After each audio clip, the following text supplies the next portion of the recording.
this virus will be with us for a few years, up to maybe 5 years, and it's not going to go away.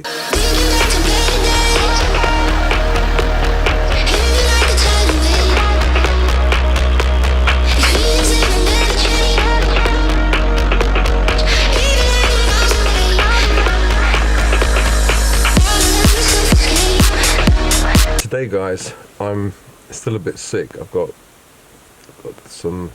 a herpes outbreak here on my nose.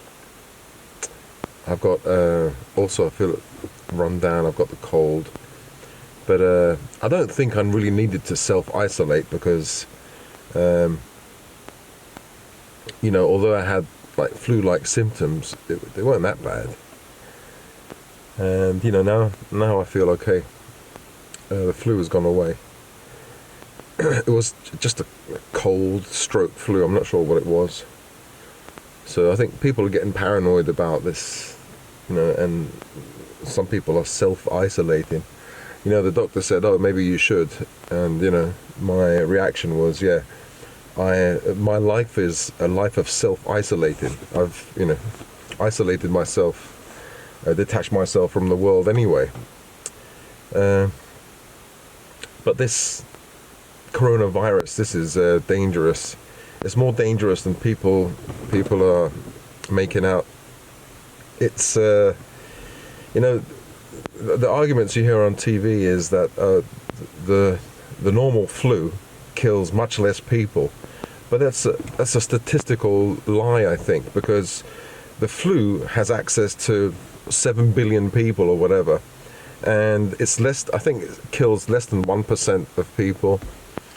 And this coronavirus, at least in Italy, is something like Italy and Iran is something like 5.5%. I mean, it's quite high. Even if it's like 3%, like is they say in certain parts of China, or even 1.5%, let's say, this virus can be spread really easily. So within a few months, it can have access to 7 billion people. Then it will be much deadlier than the normal seasonal flu.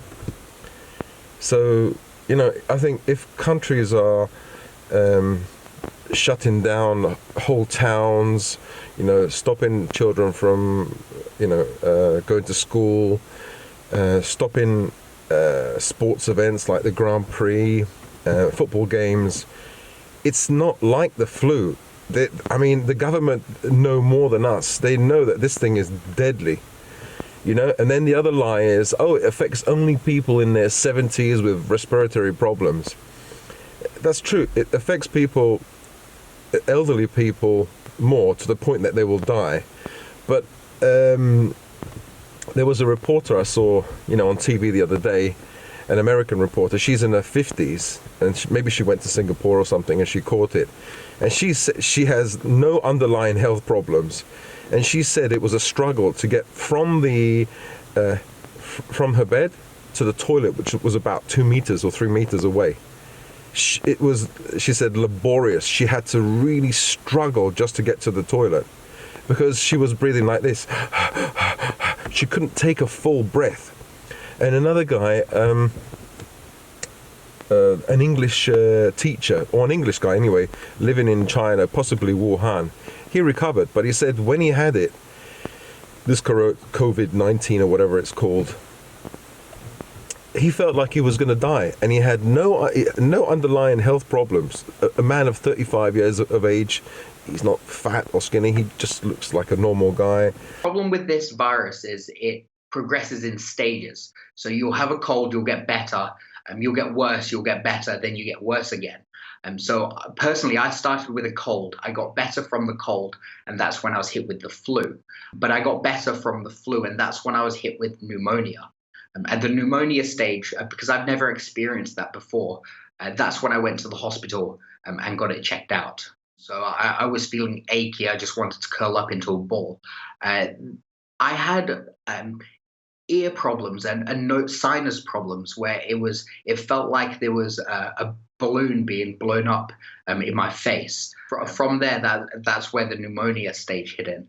And that came very suddenly. It was a case of going to bed and waking up not being able to breathe. It scared me because breathing's necessity to life. Like if you have the flu, you feel like you're going to die, but you're really not. But when your lungs get uh, affected, that's where it scared me, and I couldn't take a full breath. It's a sort of thing, and especially how it progresses from just a common cold to that, and people can just have a cold and still go about their daily business and start infecting other people.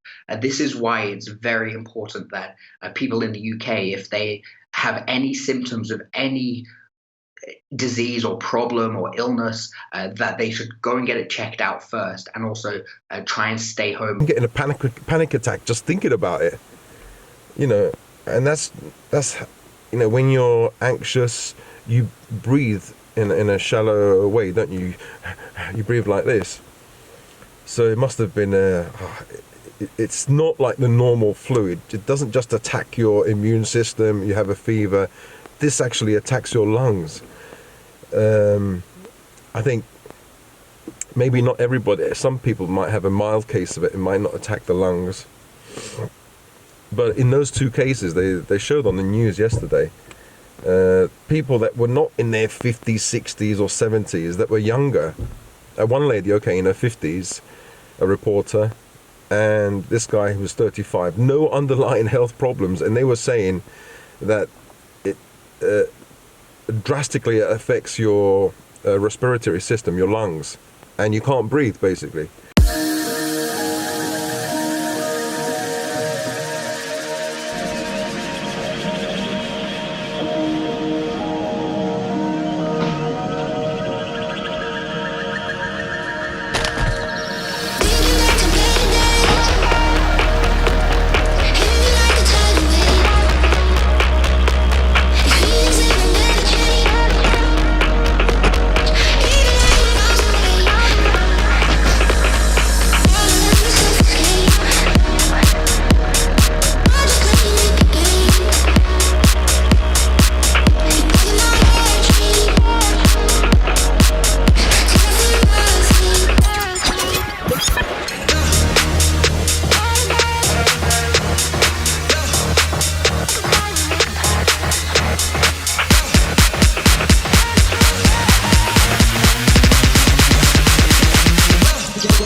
This virus will be with us for a few years, up to maybe 5 years, and it's not going to go away. This one is not going to go away. It's not like SARS or the swine flu or whatever. This one will not go away because it spreads really easily, and it's spread throughout the world, almost the entire world, and it's here to stay. So they have to find a vaccine for it, and usually it takes like a decade, 5-10 years to find a vaccine.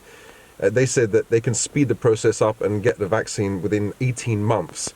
If they find the vaccine within 1 year, it will be a world record. So we have to. I don't know what is going to happen. Is that the whole world going to have to self-isolate and work from home and not bring their kids to school? That's not a problem. The problem is, how do you eat? What do you do? So I've bought some seeds, like carrot seeds, lettuce seeds, and various vegetables. And I've got apple trees at home, so we can have some fruit and vegetables. And you basically have to go on a diet. You can't just...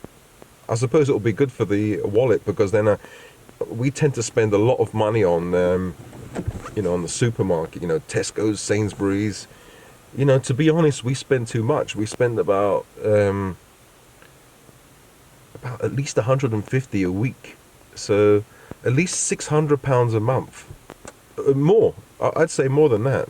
Some weeks maybe £250. So between £600 and £1,000 a month. and I think this will be good for the wallet, for the bank account.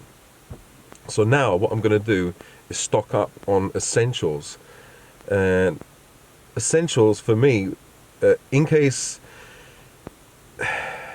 you never know, in case stocks of medicine run out, I'm going to get paracetamol and, disinfectant, bleach, things like that. Also, I'm going to get Gaviscon and a reflux, antacid, not medication, but you get tablets, you get solutions that you can drink in case the supplies run out.